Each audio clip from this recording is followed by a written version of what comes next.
Voters in many states have received their ballots for the midterm elections, and they expect their vote to count. One former poll observer told me how to make sure each is properly tabulated. With the November 8th midterm elections coming up, one Californian has been busy trying to inform her community on effective vote casting. It doesn't matter who you vote for. The important thing is make sure that your votes actually count.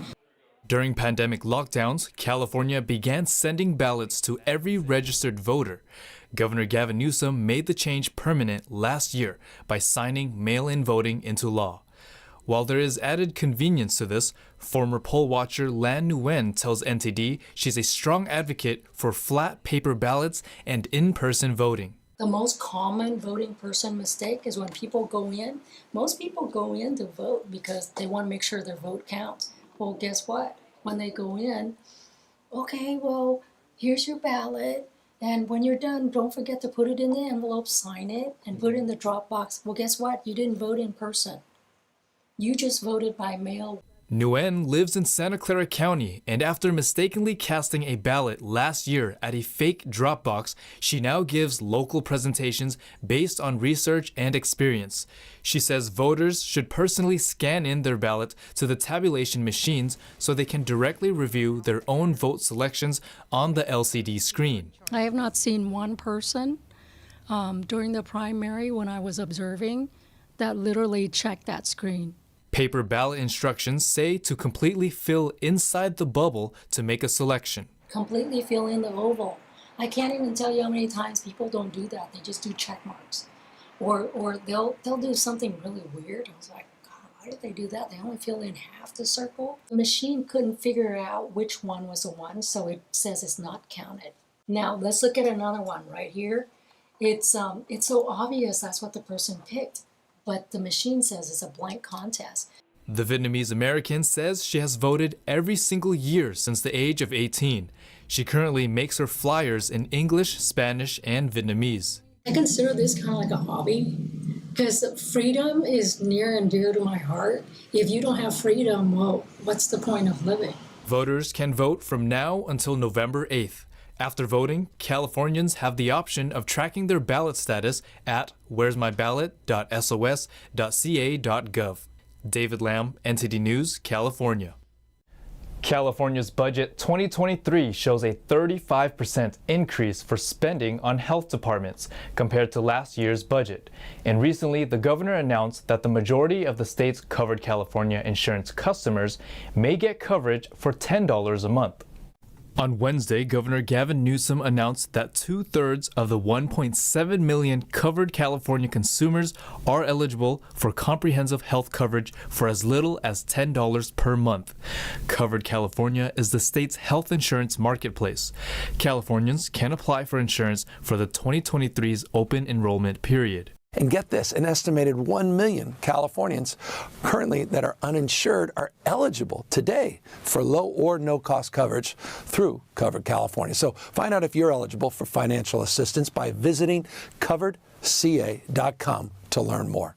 Enrollees can also apply to Medi-Cal, which serves low-income individuals.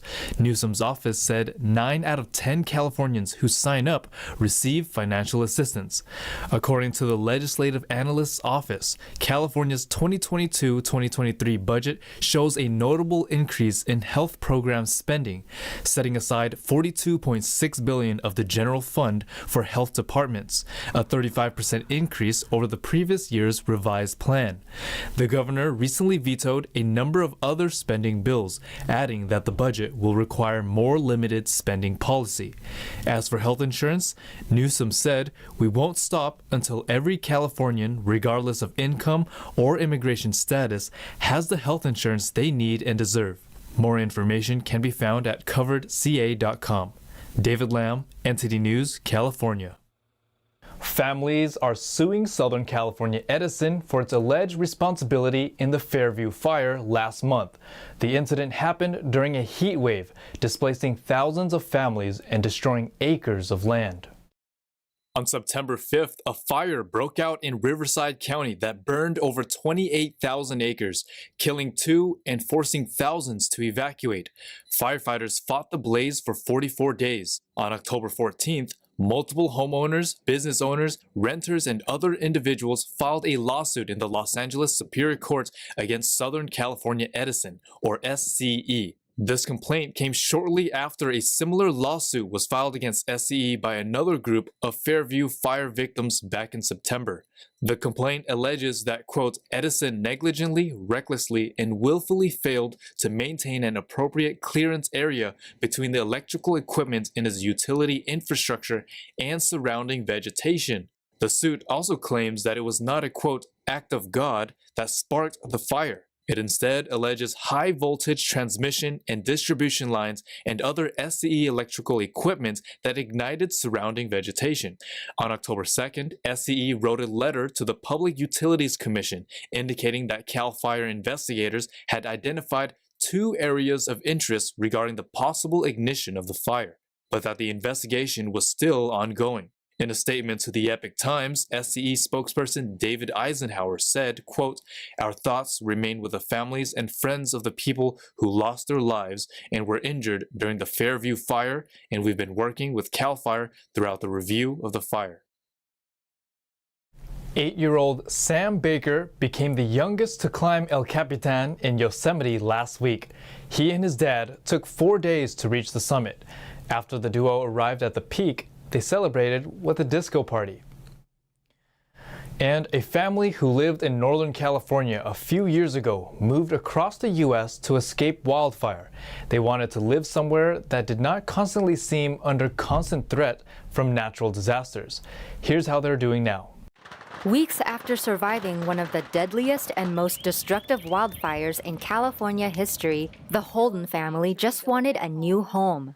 The family of 7 couldn't find anything nearby to replace their house that was reduced to ashes in Paradise back in 2018. We came to Vermont after we lost our home, lost our entire town and surrounding towns to the Camp Fire. And we were looking for a place that we would never have to go through something like that again. And Vermont is where we landed. They also wanted to ensure that they could get jobs and afford buying lots of land for farming. What thing do you do first? Do you buy a home? Do you find a job? Do you find a community? The answer for us was you had to find a job because, yeah, we had some money to move across the country and to buy a house, but you don't want to burn all that money up living without a job. And what if you move to a place where jobs are not plentiful? I think our biggest fear in all of this was being homeless again. We never wanted to lose our home again. So we didn't want to find the most perfect farm and buy it, but then realize, oh, we can't afford it because there's no jobs within 3 hours. So the job kind of became our thing to pick the place. To anchor us. Yeah. Their search led them to Proctor, Vermont, a picturesque town near one of the best ski areas in eastern United States. James Holden found an engineering job. The family bought a 192-year-old Valley Acres farm with 237 acres of forest and meadows. James says despite the trauma they've experienced, they appreciate how lucky they are. We didn't have to cross any borders. We didn't have to, illegally move into a country because there's better work opportunities. Nobody was shooting at us when we were fleeing the fire. The Holden family is happy with their decision to resettle. I'm very happy that we left. It was hard. It's the hardest thing that we've ever done. We felt that loss for a long time, being away from home, being away from our community and friends.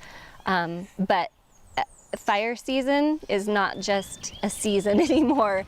It's year-round. The drought is constant.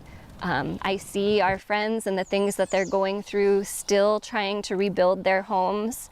I wouldn't be able to deal with that worry every year of fire season. Their children enjoy their farmhouse lifestyle with a very vocal rooster, helping to harvest flowers for sale at their farm stall, biking and hiking on their property, or helping in their garden.